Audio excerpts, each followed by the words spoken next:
ألا بذكر الله تطمئن القلوب. أعوذ بالله من الشيطان الرجيم. بسم الله الرحمن الرحيم. ويقول الذين آمنوا لولا نزلت سورة، فإذا أنزلت سورة محكمة وذكر فيها القتال رأيت الذين في قلوبهم مرض ينظرون إليك نظر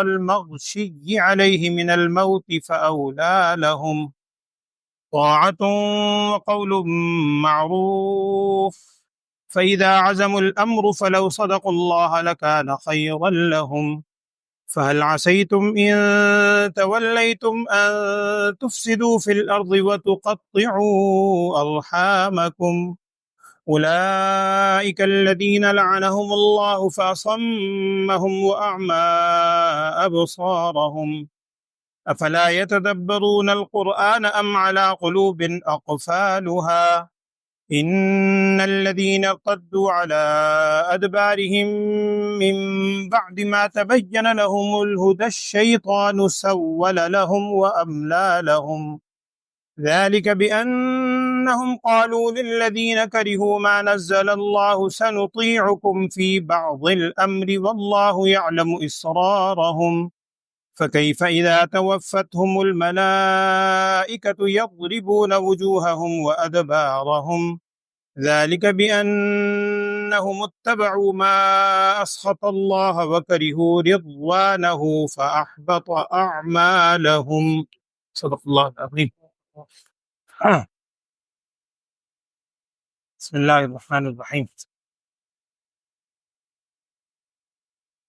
سورہ محمد صلی اللہ علیہ وسلم.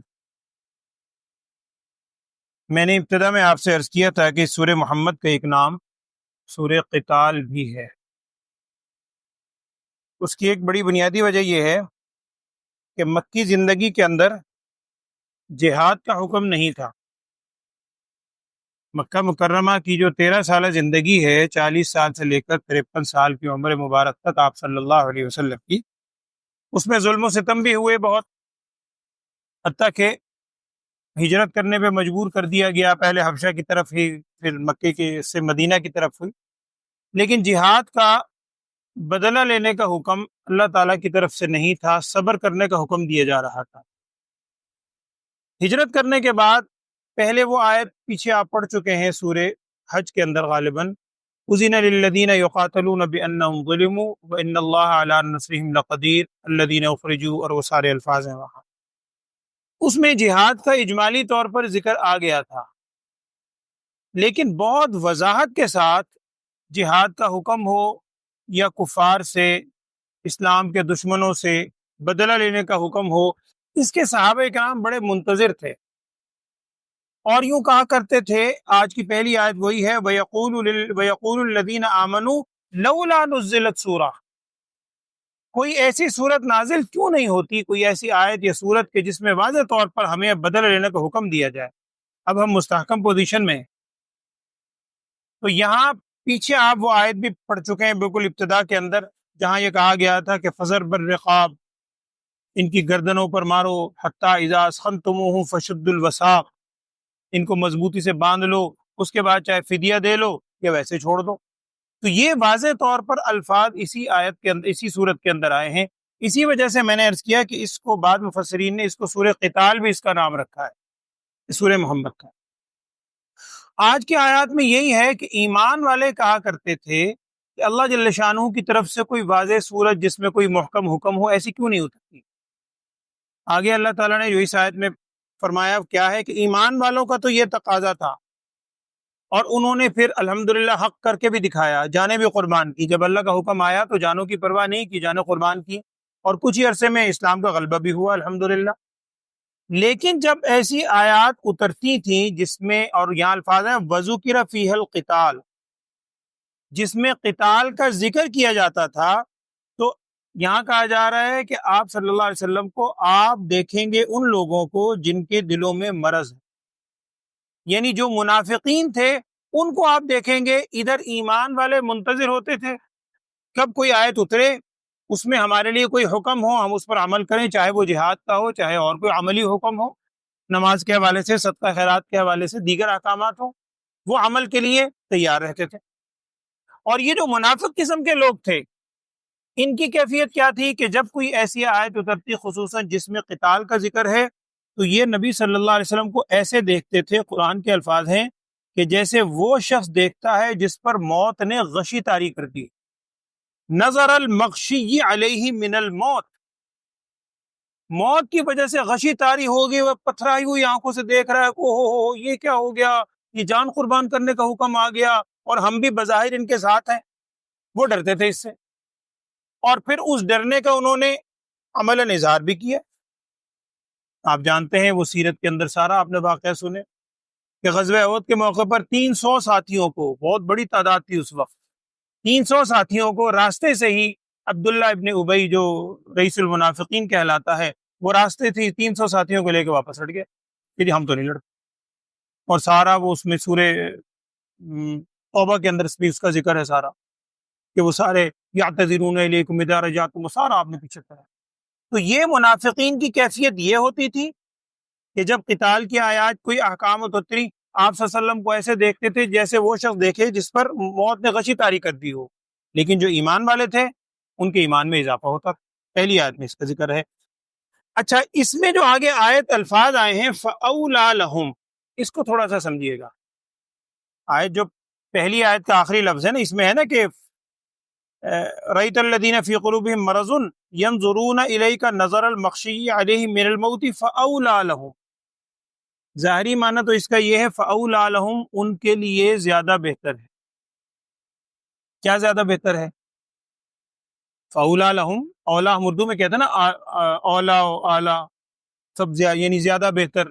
النبی اولا بالمؤمنین من انفسہم، سورہ احزاب میں بھی آپ نے پڑھا، تو اولا کا مطلب زیادہ بہتر، ان کے لیے یہ زیادہ بہتر ہے۔ کیا زیادہ بہتر ہے؟ ایک مفہوم تو مفسرین نے یہ لکھا ہے کہ یہاں پر خبر محذوف ہے، مطلب ہے کہ ان کے لیے نہیں، بلکہ خبر نہیں، یہاں پر مبتدا محذوف، یہ کچھ بھی کہہ لے، خبر محذوف ہے، اس کا معنی ہے ان کے لیے مر جانا ہی زیادہ بہتر ہے۔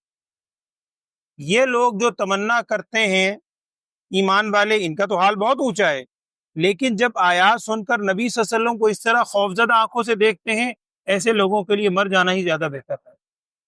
اور کچھ مفسرین نے لکھا ہے، علامہ ابن کثیر رحمۃ اللہ علیہ وغیرہ بھی اس میں شامل ہیں، دیگر بھی، وہ کہتے ہیں فَأَوْلَىٰ لَهُمْ کا تعلق ہے اگلی عبارت سے۔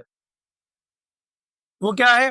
فَأَوْلَىٰ لَهُمْ طَاعَةٌ وَقَوْلٌ مَّعْرُوفٌ، ان کے لیے زیادہ بہتر ہے اطاعت کرنا اور اچھی بات کہنا۔ ایسے لوگوں کے لیے بہتر یہی ہے کہ وہ اطاعت کر لیں اور قول معروف، اچھی بات، نیکی کی بات، بھلی بات کہیں، یہ ان کے لیے زیادہ بہتر ہے۔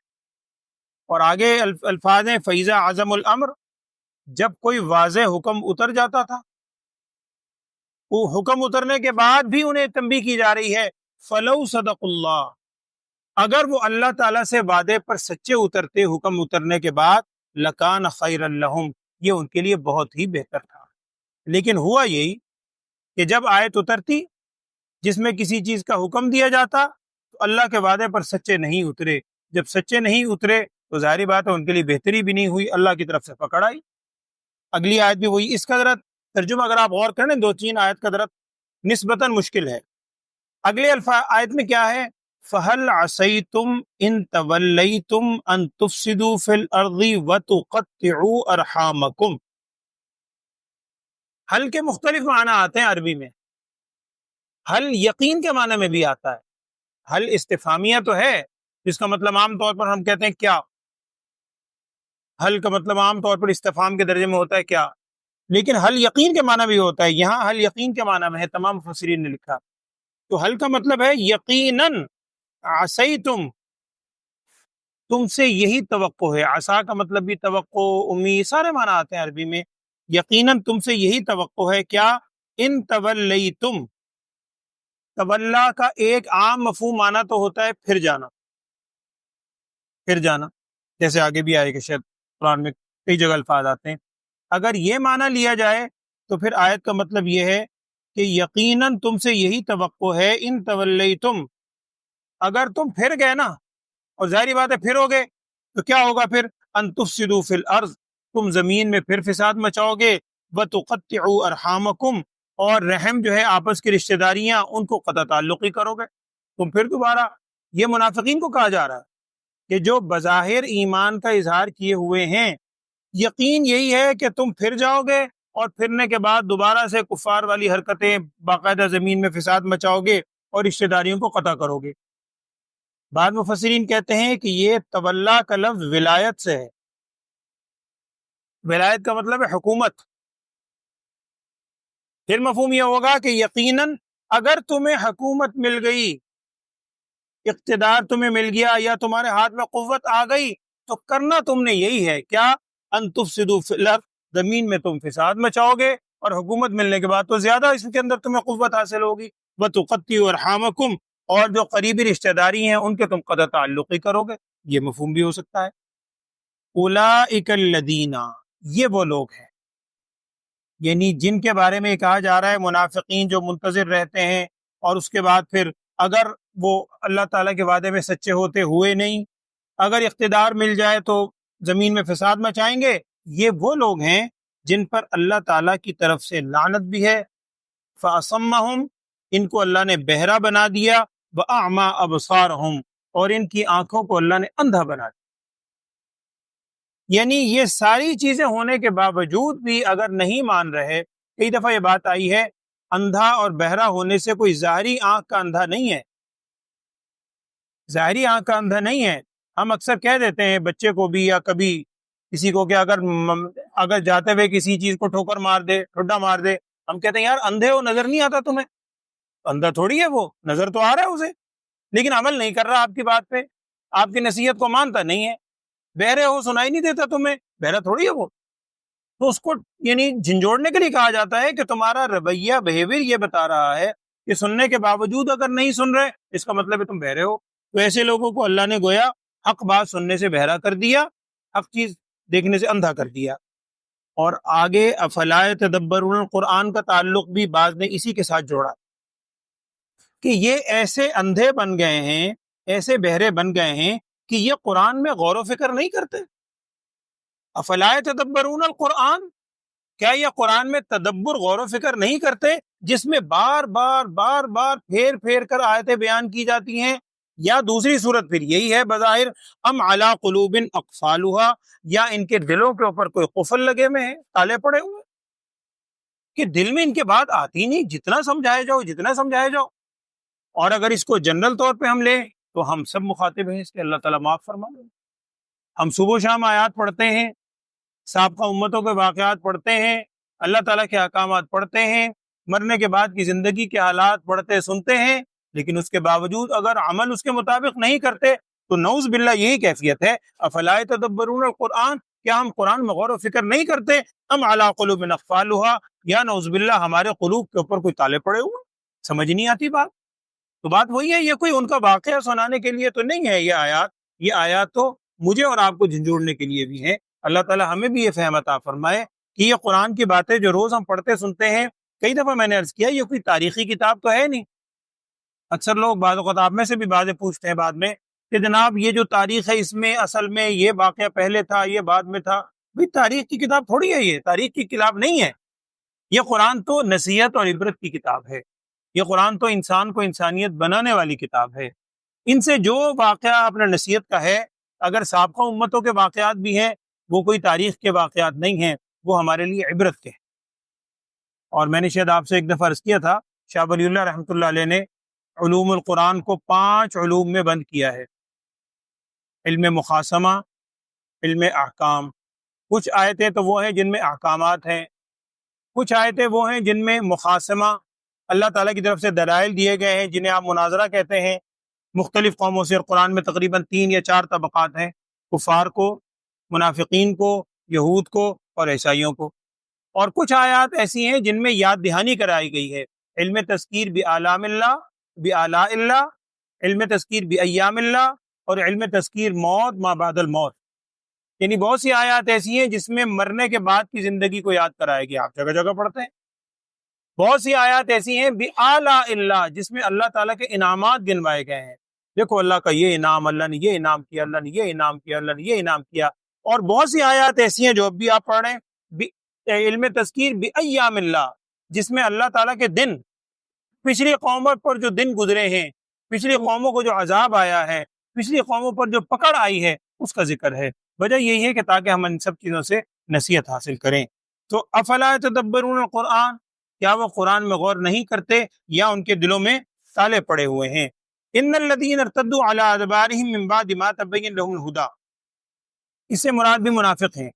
بے شک وہ لوگ ارتدوا علی ادبارہم، جو اپنی پیٹھ پر پھر جاتے ہیں اس کے بعد کہ ان پر ہدایت ظاہر ہو گئی، یعنی بظاہر ایمان والوں کے ساتھ آ کے بیٹھتے ہیں. اور کل آپ نے آیت سنی ہے کہ بیٹھتے ہیں، سننے کے بعد پوچھتے ہیں کہ ماذا قال آنفا، نبی صلی اللہ علیہ وسلم نے ابھی کیا کہا تھا. بظاہر کان لگا کے سنتے ہیں اور بعد میں پوچھتے ہیں انہوں نے کیا کہا تھا، توجہ ہی نہیں، بے توجہ، مذاق، ہنسی.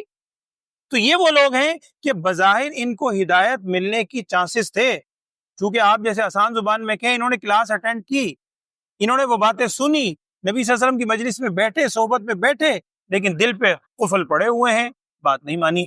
تو ایسے لوگ جو اپنی پیٹھ پر پھر گئے اس کے بعد کہ ہدایت ظاہر ہوئی، اس کی کیا وجوہات ہیں؟ کچھ وجوہات قرآن نے یہاں بیان کی. الشیطان سول لہم واملا لہم، شیطان نے ان کو ایسے مزین کر کے چیزیں بیان کی ہیں کہ بس یہ دنیا، اور دوسری بات جو اللہ بچائے الا ماشاء اللہ، ہم میں سے ہر شخص اس میں مبتلا ہے، واملا لہم، بڑی بڑی امیدیں لگا رکھی ہیں ان کے ساتھ. جہاد میں جانے سے بھی اسی لیے کتراتے تھے وہ جو ابھی پیچھے آیت گزری ہے کہ جی جہاد میں جاؤ گے مارے جاؤ گے مارے جاؤ گے، ابھی زندگی میں تم نے دیکھا کیا ہے، بڑی زندگی ہے، یوں موج کرنا یوں موج کرنا. حالانکہ ہم بھی بعض اوقات یہ سمجھتے ہیں، حالانکہ ہم سب کا ایمان ہے، کہتے سب یہی ہے کہ جی موت کا ایک وقت مقرر ہے، جب اللہ کی طرف سے آ جائے گی. قرآن جگہ جگہ کہہ رہا ہے اذا جاء اجلہم لا یستأخرون عنہ ساعۃ ولا یستقدمون، جب وہ آ جائے گی نہ ایک لمحے کی تقدیم ہوگی نہ ایک لمحے کی تاخیر ہوگی. ہمارا ایمان ہے. لیکن پھر بھی بہت سی چیزوں کی وجہ سے کہ جی حلال حرام کی تمیز بھی چھوڑ دیتے ہیں کہ جی بچے ہے، اسرار ہے، یوں ہے، نعوذ باللہ. تو یہ وہی کیفیت ہے وَأَمْلَىٰ لَهُمْ، شیطان انہیں بڑی لمبی امیدیں بندوا دیتا ہے. یہاں تو بہرحال منافقین کا ذکر ہے، لیکن ہمیں بھی اس حوالے سے سوچنا چاہیے. ذَلِكَ بِأَنَّهُمْ، اچھا یہ منافقین جب کفار سے ملتے تھے تو کیا کہتے؟ کچھ اس کا یہاں تو ایک ذکر ہے، سورہ بقرہ میں دوسرے رکوع میں بڑی تفصیل ہے کہ جب یہ کفار سے ملتے تھے نا، ان سے وَإِذَا خَلُوا إِلَىٰ شَيَاطِينِهِمْ قَالُوا إِنَّا مَعَكُمْ إِنَّمَا نَحْنُ مُسْتَهْزِئُونَ، ہم تو تمہارے ساتھ ہیں، ویسے مذاق کر رہے ہیں، ہم تو مذاق کر رہے ہیں. یہاں کیا الفاظ ہیں؟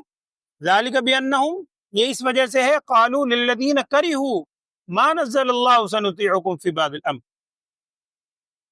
یہ اس وجہ سے قالو یہ کہا کرتے تھے ان لوگوں کو جو ناپسند کرتے ہیں اس چیز کو جو اللہ نے نازل کی، یعنی پکے کافر. پکے کافروں کو یوں کہا کرتے تھے سنطیعکم، ہم تمہاری اطاعت کریں گے، گھبراؤ نہیں گھبراؤ نہیں، ہم ویسے جھوٹ موٹ ساتھ جا کے بیٹھے ہیں، فی بعض الامر، بعض باتوں میں ہم تمہارے ساتھ ہی ہیں، تم کیوں گھبراتے ہو، دل سے تمہارے ساتھ ہیں. اور آپ پیچھے سن چکے ہیں سیرت میں بڑے وعدے کرتے تھے کہ فکر نہ کرو، تم حملہ کرو، ہم اندر سے تمہارے ساتھ دیں گے. منافقین وہ جو وہاں موجود، ہم تمہارا ساتھ دیں گے، تمہارا ساتھ دیں گے. جب وہ باہر آ کر کھڑے رہے غزوہ خندق کے موقع پر، طویل محاصرہ تھا، اندر سے وہ منتظر ہیں کہ اب آئے اب آئے اب آئے گے. تو یہ کہتے ہیں اس وجہ سے کہ یہ ان لوگوں کو، یہ منافق کہتے ہیں ان لوگوں کو جو اللہ تعالیٰ کی نازل کی ہوئی چیزوں سے کراہت کرتے ہیں، یعنی پکے کافر. کیا کہتے ہیں؟ سنطیعکم فی بعض الامر، ہم بعض معاملات میں تمہاری اطاعت کریں گے. اور یہ جو خفیہ سرگوشیاں کرتے ہیں نا، قرآن کہہ رہا ہے واللہ یعلم اسرارہم، ان کے اسرار کو، یہ سواد والے اسرار نہیں ہے، اسرار سرگوشیاں، خفیہ باتیں، اللہ تعالیٰ ان باتوں کو خوب جانتا ہے. اور آخری آیت جو آج آپ نے سنی ہے، 2 آیتیں، اس میں یہ ہے کہ یہاں تو یہ جہاد سے جان چھڑا رہے ہیں، موت سے بچ رہے ہیں کہ جی مارے جائیں گے، یوں ہو جائے گا، یوں ہوگا، یوں مشقت اٹھانی پڑے گی. ذرا وہ تو سوچو، فَكَيْفَ إِذَا تَوَفَّتْهُمُ الْمَلَائِكَةُ، وہ کیا وقت ہوگا کہ جب فرشتے ان کے موت طاری کریں گے، ان کی جان نکال رہے ہوں گے، اور جان نکالتے ہوئے حدیث میں بھی اس کی وضاحت آتی ہے، یہاں بھی ذکر ہے، حدیث میں ہے، نبی صلی اللہ علیہ وسلم نے ارشاد فرمایا جس کا مفہوم ہے کہ جب کسی بدکار کی جان نکالنے کے لیے فرشتے آتے ہیں تو لکھا ہے کہ ملک الموت تو آگے ہوتے ہیں، ان کے پاس ان کے پیچھے تقریباً 18 فرشتے مزید ہوتے ہیں، اور وہ ملک الموت آ کر پھر اس کو پکارتے ہیں، بدکار کو پکارتے ہیں، اور آگے قرآن کے الفاظ یہی ہیں کہ یضربون وجوہہم وادبارہم، وہ ضرب لگاتے ہیں اس کے چہرے پر اور اس کی پیٹھ پر۔ یہ جو آج جہاد سے یا کسی بھی چیز سے، مشقت سے، محنت سے، اللہ کی اطاعت سے جان چرا رہا ہے کہ مجھے یوں نہ کرنا پڑے، ذرا سوچو وہ کیا وقت ہوگا جب فرشتے اس کی جان نکال رہے ہوں گے اور ماریں گے ان کے چہروں پر اور ان کی پیٹھ پر۔ تو اس میں ذالک بانہم اتبعوا، یہ ساری کیفیت یا ان کے ساتھ یہ چیز کیوں ہوگی؟ ذالک، اس وجہ سے بانہم اتبعوا، انہوں نے اتباع کی کس چیز کی؟ ما اسخط اللہ، جو چیزیں اللہ کی ناراضگی والی ہیں ان کی تو بڑی پیروی کی، اور وکرہوا رضوانہ، اور جو اللہ کی رضامندی والی چیزیں ہیں ان سے کراہت کرتے تھے۔ یہ بات پھر وہیں آ جائے گی، وہ کرتے تھے، وہ کرتے تھے، وہ تو چھوڑیں، ہم کیا کرتے ہیں؟ جو اللہ کی ناپسندیدگی والی چیزیں ہیں 100 قسم کے بہانے بنا کے، یہ ہے وہ ہے، مجبوریاں الٹی سیدھی کر کے اس پر انسان قدم اٹھا لیتا ہے، اور جو اللہ کی رضامندی والی چیزیں ہیں ان سے کراہت کرتا ہے۔ یہ شیطان نے ایسا ملمہ سازی کی بھی ہے، جب بھی اس قسم کا خیال آئے، ایک تو لا حول ولا قوت الا باللہ بڑا مؤثر اثر ہے، دوسرے بات ان آیات کو ذرا دیکھیے گا کیا کیفیت بیان ہوئی ہے، اس سے بھی بندے کو اللہ جل شانہ کی طرف سے ہدایت ملنے کی بہت زیادہ امید ہے۔ تو آخری آیت میں یہی ہے، ذالک بانہم اتبعوا، یہ اس وجہ سے کہ انہوں نے اتباع کی اس چیز کی جو اللہ کی ناراضگی والی چیزیں ہیں، اور اللہ کی رضامندی والی چیزوں سے ناپسندیدگی کی، فاحبط اعمالہم، لہٰذا اگر انہوں نے کوئی اچھے اعمال کیے بھی ہیں وہ سارے کے سارے اعمال حبط ہو گئے۔ یہی تقریباً الفاظ شروع میں بھی اس صورت کے گزرے ہیں، اضل اعمالہم، وہاں اسی قدم کے حبط کے الفاظ بھی تھے، تو یہ ساری کیفیت انہی کی ہے۔ آج کے رکوع میں ترجمہ پڑھی۔ اعوذ باللہ من الشیطان الرجیم، بسم اللہ الرحمن الرحیم۔ وَيَقُولُ الَّذِينَ آمَنُوا، اور کہتے ہیں وہ لوگ جو ایمان لائے، کیا کہتے ہیں؟ لولا نزلت سورۃ، کوئی سورت کیوں نازل نہیں ہوتی، یعنی جس میں جہاد کے احکام آئیں، ایمان والے تو یہ کہتے ہیں۔ اور فَإِذَا أُنزِلَتْ سورۃ، جب نازل کی جاتی ہے کوئی سورت، کیسی؟ محکمۃ، جو بڑی واضح ہے، جس میں بالکل کھول کھول کر احکام بیان کر دیے گئے، اور وَذُكِرَ فِيهَا الْقِتَالُ، اس میں قتال، جہاد کا بھی ذکر کیا جاتا ہے، جب یہ ایسی آیت اترتی ہیں، رَأَيْتَ الَّذِينَ، آپ صلی اللہ علیہ وسلم دیکھیں گے ان لوگوں کو، فی قلوبہم مرض، جن کے دلوں میں مرض ہے، نفاق ہے، کیا دیکھیں گے؟ ینظرون الیک، وہ آپ کی طرف دیکھیں گے، نظر المغشی علیہ من الموت، اس شخص کے دیکھنے کی طرح کہ جس پر موت نے غشی طاری کر دی، جیسے وہ بڑا عجیب طریقے سے دیکھتا ہے نا، اس طرح ڈرتے ڈرتے آپ کو دیکھیں گے کہ جی ہمیں بھی یہ حکم ہے، ہمیں تو کوئی یہاں سے اٹھنے دیں، اس قسم سے الفاظ کریں۔ نعوذ باللہ من ذلک۔ فاولیٰ لہم، ان کے لیے بہت بہتر ہے، کیا بہتر ہے؟ یا تو ایسے لوگوں کے لیے مر جانا ہی بہتر ہے، اور یا فاولیٰ لہم طاعۃ وقول معروف، ان کے لیے زیادہ بہتر تھا یا زیادہ بہتر ہے اطاعت کرنا اور بھلی بات کہنا۔ فَإِذَا عَزَمُ الْأَمْرُ، اور جب کوئی بات یقینی طور پر سامنے آ جاتی ہے، تو فَلَوْ صَدَقُوا اللَّهَ، اگر وہ اللہ کے وعدے پر سچے رہتے اس وقت بات آنے کے بعد، لَكَانَ خَيْرًا لَهُمْ، یہ ان کے لیے بہت ہی بہتر تھا۔ لیکن ہوا کیا؟ فَهَلْ عَصَيْتُمْ، یقیناً عصیتم، تم سے یہی توقع ہے، کیا؟ ان تولیتم، کہ اگر تم پھر گئے، اب بھی تم نے نہ مانا تو یہی کرو گے، ان تفسدوا فی الارض، زمین میں فساد مچاؤ گے، وتقطعوا ارحامکم، اور قریبی رشتہ داریوں کو ان کو تم قطع کرو گے، جسے ہم کہتے ہیں نا قطع رحمی، صلہ رحمی، قطع رحمی، وہ قطع رحمی یہی ہے، قطع اور رحم۔ وتقطعوا ارحامکم، قریبی رشتہ داری کو توڑو گے۔ اور میں نے عرض کیا تھا اگر اس کا معنی ان تولیتم کا آپ نے ولایت سے، پھر معنی یہ ہوگا کہ یقیناً تم سے یہ توقع ہے، ان تولیتم، اگر تمہیں ولایت مل جائے، حکومت مل جائے، تو تم نے پھر بھی کرنا یہی ہے، پھر تو اور زیادہ تو چانس ہے کہ تم زمین میں فساد مچاؤ گے، اور رشتہ داریوں کو قطع کرو۔ یہ وہ لوگ ہیں اولئک الذین لعنہم اللہ، یہی وہ لوگ ہیں جن پر اللہ تعالیٰ کی لعنت ہے۔ فاصمہم، اللہ نے انہیں بہرا بنا دیا، واعمی ابصارہم، اور ان کی آنکھوں کو اندھا بنا دیا۔ ظاہری بات ہے اللہ نے نہیں بنایا، ان کے اعمال کی وجہ سے ان کے یہ کیفیت تعریف۔ افلا یتدبرون القرآن، یہ کیسے بہرے اندھے بن گئے ہیں؟ کیا یہ غور و فکر نہیں کرتے قرآن میں؟ ام علی قلوب اقفالها، یا ان کے دلوں پر کوئی پردے پڑے ہوئے ہیں، تالے پڑے ہوئے ہیں؟ ان الذین ارتدوا علی ادبارہم، بے شک وہ لوگ، میں نے عرض کیا منافقین مراد ہیں، بے شک وہ لوگ ارتدوا علی ادبارہم، جو اپنی پیٹھ پر پھر جاتے ہیں، من بعد ما تبین لہم الہدی، اس کے بعد کہ ان کے لیے ہدایت ظاہر ہو گئی۔ الشیطان سول لہم، شیطان ان کے لیے اعمال مزین کر دیتا ہے، واملی لہم، اور ان کو بڑی لمبی امیدیں باندھ دیتا ہے، بڑی بڑی لمبی امیدوں کی وجہ سے وہ عمل سے پھر جاتے ہیں۔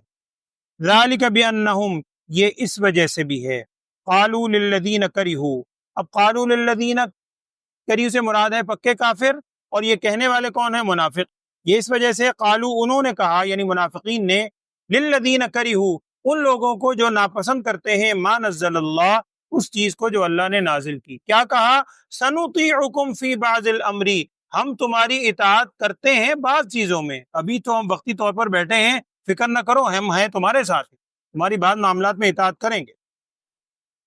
واللہ یعلم اسرارہم، اور اللہ تعالیٰ جانتا ہے ان کی اس خفیہ باتوں کو، ان سرگوشیوں کو اللہ کا خوب علم۔ فکیفا، چلیں یہاں تو بچ جائیں گے، کسی طرح جھوٹ موٹ بہانے کر کے جہاد سے بھی جان چھڑا لیں گے، لیکن فکیفا، کیا حال ہوگا ان کا، اذا توفتہم الملائکہ، جب انہیں موت دیں گے، جان نکال رہے ہوں گے ان کے فرشتے، کیسے؟ یضربون وجوہہم وادبارہم، وہ مار رہے ہوں گے نعوذ باللہ ان کے منہوں پر اور ان کی پیٹھ پر۔ ذالک، یہ ساری سزا کیوں ہے؟ بانہم اتبعوا ما اسخط اللہ، یہ اس وجہ سے ہے کہ انہوں نے اتباع کی اس چیز کی جو اللہ تعالیٰ کی ناراضگی والی چیزیں ہیں، اور وکرہوا رضوانہ، اور اللہ کی رضامندی والی چیزوں سے کراہت کی، ناپسندیدگی کی، فاحبط اعمالہم، لہذا نتیجہ بھی کیا ہوا؟ ان کے اعمال ضائع۔ ان کے تو اپنی جگہ ہے، ہم ابھی دارالعمل میں ہیں، ہمیں اللہ تعالیٰ اپنی طرف رجوع کرنے کی اور قرآن کی اس باتوں سے نصیحت حاصل کرنے کی توفیق عطا فرمائے۔ اللہم آمین۔ الحمد للہ رب العالمین، اللہم صلی علی سیدنا مولانا محمد وعلی آل سیدنا مولانا محمد وبارک وسلم۔ اللہم ارنا الحق حقا وارزقنا اتباعہ وارنا الباطل باطلا وارزقنا اجتنابہ۔ یا اللہ ہم سب کے گناہوں کو معاف فرما، خطاؤں سے درگزر فرما، ہم سب کو قرآن کی صحیح فہم عطا فرما، قرآنی زندگی ہم سب کو عطا فرما، قرآن پر کامل طور پہ ہم سب کو عمل کرنے کی توفیق عطا فرما، تمام بیماروں کو صحت، عافیت، سلامتی والی زندگی عطا فرما، ہر قسم کی پریشانیوں، بیماریوں، آزمائش سے ہم سب کو اور پوری امت کو محفوظ فرما۔ وصلی اللہ تعالی علی خیر خلقہ سیدنا و مولانا محمد وعلی آلہ و اصحابہ اجمعین، آمین برحمتک یا